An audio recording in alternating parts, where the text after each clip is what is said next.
The owner of the small business beaten so badly, he's now placed this sign outside saying due to serious medical emergency, the shop will be closed until January 15th. He says he was attacked over $40 and weed. He's like, why can't you buy me marijuana? And I'm like, I can't do that. You just got denied. So then he starts assaulting me, and he starts hitting me on the concrete. Still healing, Christian Esponda recalls December 30th, the day when he says a man approached him in the parking lot of Kush Club on Aurora Avenue. He would pick me up from my head, and just every time he hit me, my head was being assaulted to the ground. The 33-year-old Indigenous DACA recipient was only there to pull out his rent money, as he did every 30th of the month.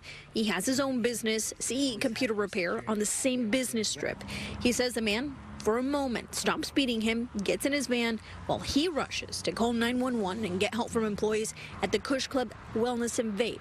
When the man returns. And the guy says, but he's got my money, he's got my 40 bucks. And the owner says, I get that, but take this outside of my store. Chris says this is when things escalate. The individual just leans around him and grabs me by my legs and just drags me. Arrest documents say Anar Sonambayar kicked and punched him over and over while threatening Chris. The way he said, I'm gonna kill you, Mexican, like my life was worth less because I was Mexican. He says the only way to make him stop, offering him money. Chris seized the opportunity to run into this barbershop. I could see immediately right from the door that his face was all swollen, he's bleeding, his eye was already all black and blue. The business owner stops Sonambayar from beating Chris a third time, just as police and medics arrived.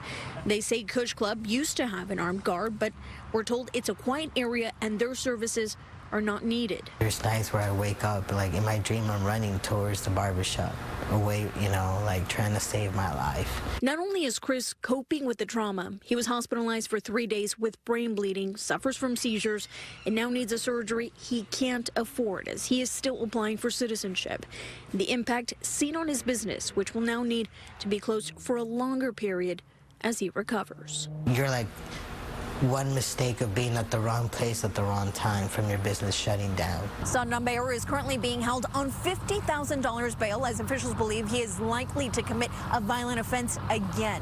We've reached out to the Kush Club and are waiting to hear back. In Shoreline, Alejandra Guzman, Fox 13 News.